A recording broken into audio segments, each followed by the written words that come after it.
উল্টা সমজিলে রে রাম।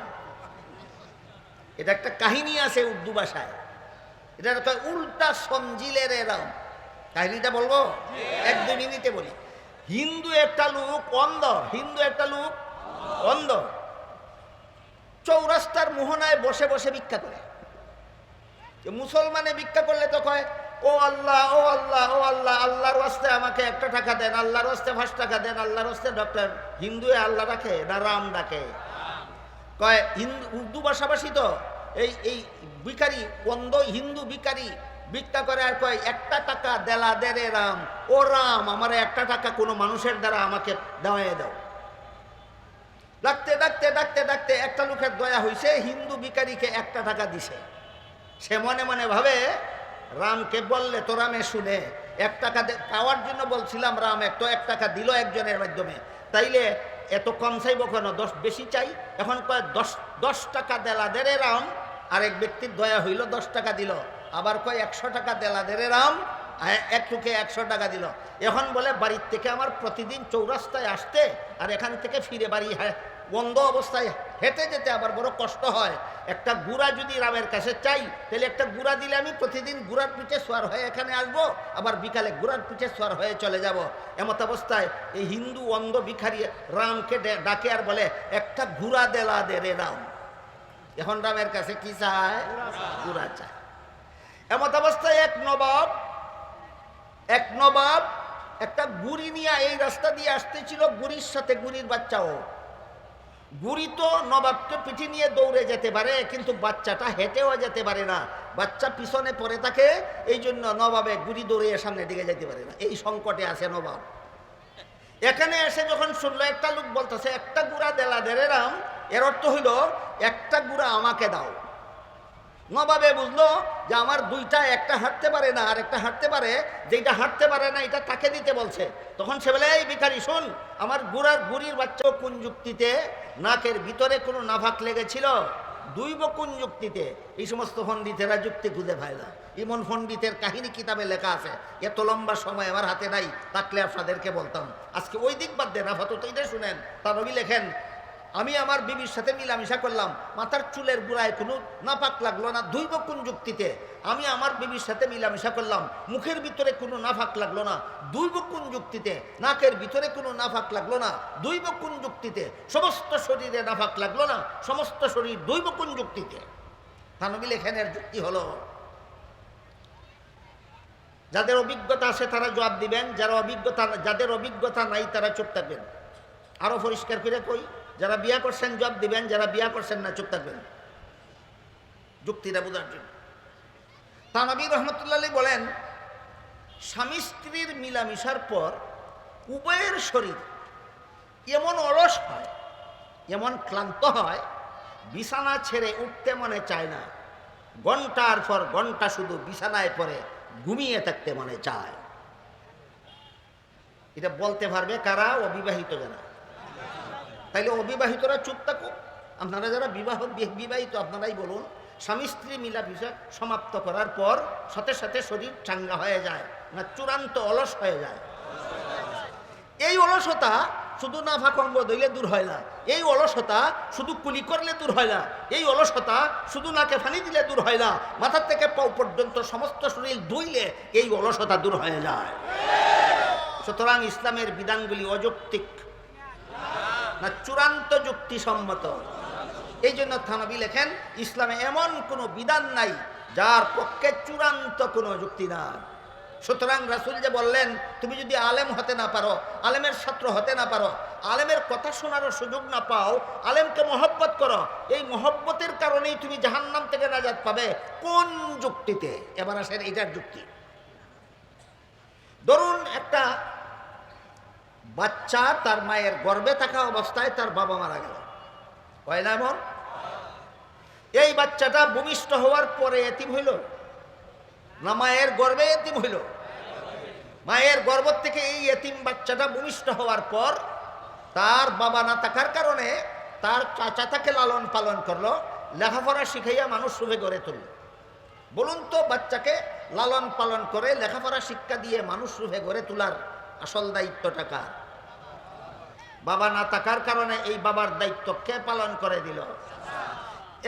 এমত অবস্থায় কোনো মুরব্বী যদি ওই এতিম ছেলেটাকে বলে তুমি তোমার চাচাকেই তোমার বাবার মতো সম্মান করবা, ও যৌক্তিক?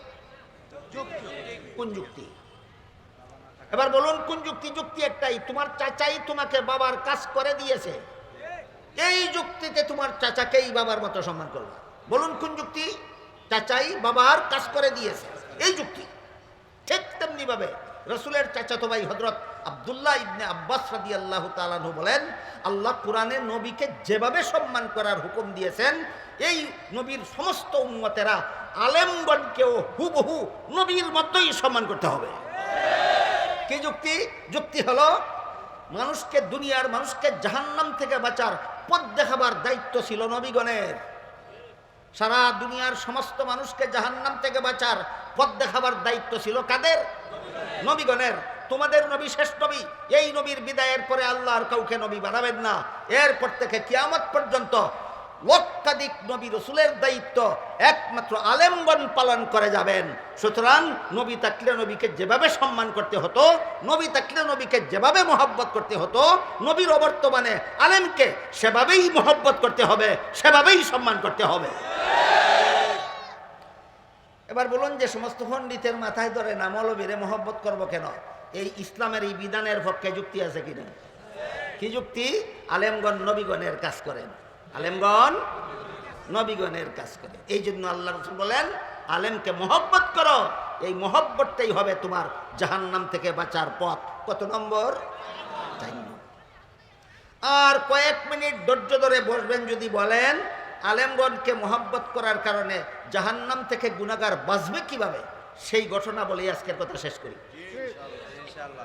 হাদিস শরীফে রাসূল করিম সাল্লাল্লাহু আলাইহি ওয়াসাল্লাম বলেন, কাল হাসরের মাঠে যখন সারা দুনিয়ার সমস্ত মানুষ জীবিত হয়ে দাঁড়াবে জীবনের সকল কাজের হিসাব দেওয়ার জন্য, সেই হাসরের মাঠে আল্লাহ আলেমগণকে বলবেন, হে আলেমরা, তোমরা জগৎবাসী মানুষ থেকে আলাদা হয়ে আলাদা কাতারে দাঁড়াও। আল্লাহর হুকুমে আলেমগণ যখন আলাদা হয়ে দাঁড়াবেন তখন আল্লাহ আলেমগণকে বলবেন, হে আলেমরা, আমি আল্লাহ দুনিয়াতে তোমাদেরকে আলেম হওয়ার সৌভাগ্য দান করেছিলাম, জাহান্নামের আগুন দিয়ে জ্বালাবার জন্য নয়, তোমরা জান্নাতে চলে যাও। এখানে একটা প্রশ্ন আছে খুব কঠিন, সেটা হলো রাসূল বলেছেন আলেমরা জান্নাতে যাবে, তাহলে আলেমরা নামাজ পড়ার কি দরকার? রাসূল বলেছেন আলেমগণ জান্নাতে যাবে, এদের আবার রোজা রাখার কি দরকার? রাসূল বলেছেন আলেমগণ জান্নাতে যাবে, এদের আবার ইবাদত বন্দেগী করার কি দরকার? আলেম সুদকুর হইলে অসুবিধা কি? আলেম ঘুষখোর হইলে অসুবিধা কি? আলেম দুর্নীতিবাজ হইলে অসুবিধা কি? আলেম জালিয়াতিকারী হইলে অসুবিধা কি? আলেম বাটপার হইলে অসুবিধা কি? এই প্রশ্নের জবাবে মুফাসসিরিন কেরাম লিখেছেন আলেম 2 প্রকার, এক প্রকার সমাজের দৃষ্টিতে আলেম, আর এক প্রকার আল্লাহর দৃষ্টিতে আলেম। বুঝে থাকতে বলুন আলেম কত প্রকার? 2 প্রকার, সমাজের দৃষ্টিতে আলেম আর আল্লাহর দৃষ্টিতে আলেম। সমাজ কাকে আলেম বলে?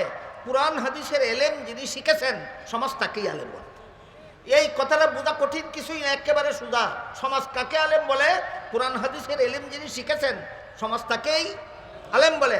আল্লাহ তাকে আলেম বলেন না, কুরআন হাদিসের এলেম শিকার পর এলেম মতো যারা জীবন যাপন করে আল্লাহ শুধুমাত্র তাদেরকে আলেম বলে।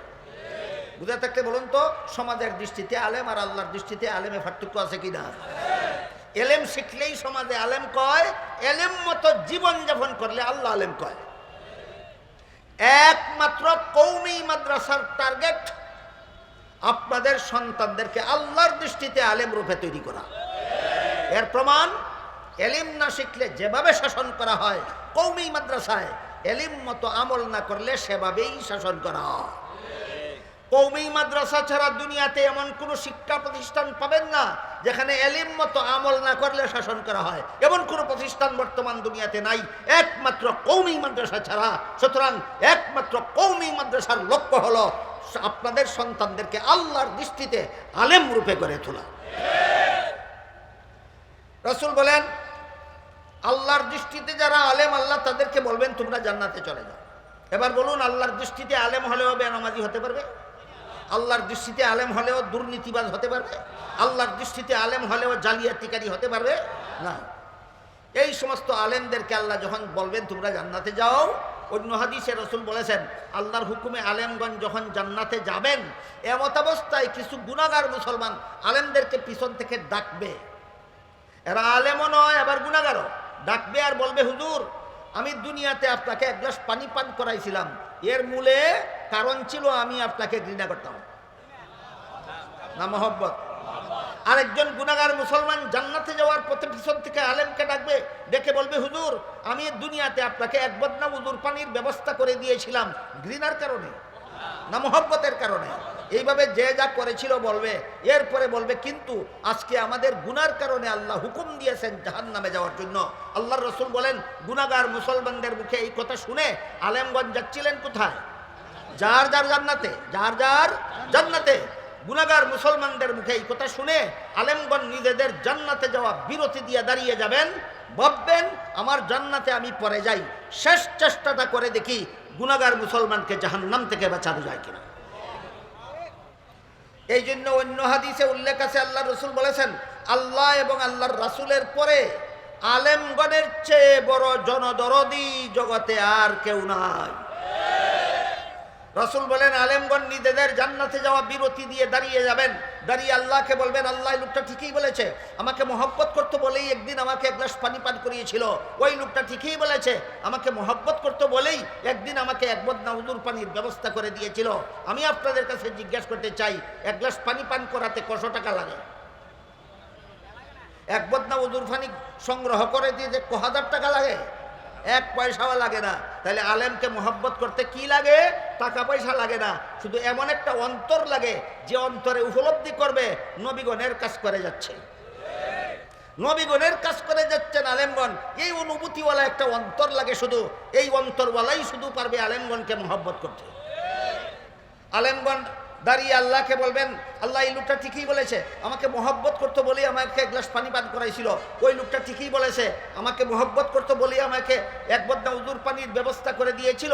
তখন আল্লাহ আলেমগণকে বলবেন, আলেমরা শোনো, এদেরকে আমি এদের গুনার কারণে হুকুম দিয়েছি জাহান্নামে যাওয়ার জন্য, কিন্তু তোমরা যেহেতু সাক্ষী দিলা তোমাদেরকে মহব্বত করতো, তোমাদের সাক্ষীর কারণে আমি এদেরকে মাফ করে দিলাম। আলেমরা তোমরাও জান্নাতে যাও, গুনাহগার মুসলমানদেরকে সাথে নিয়ে যাও। বলুন, গুনাহগার মুসলমান হাসরের মাঠে জাহান্নাম থেকে বাঁচলো কিনা? কত নম্বর পথে? 4 নম্বর। কত নম্বর পথে? আল্লাহ রাসূল বলেন এছাড়া 5 নম্বর আর কোনো পথ নাই, এছাড়া 5 নম্বর আর কোনো পথ নাই।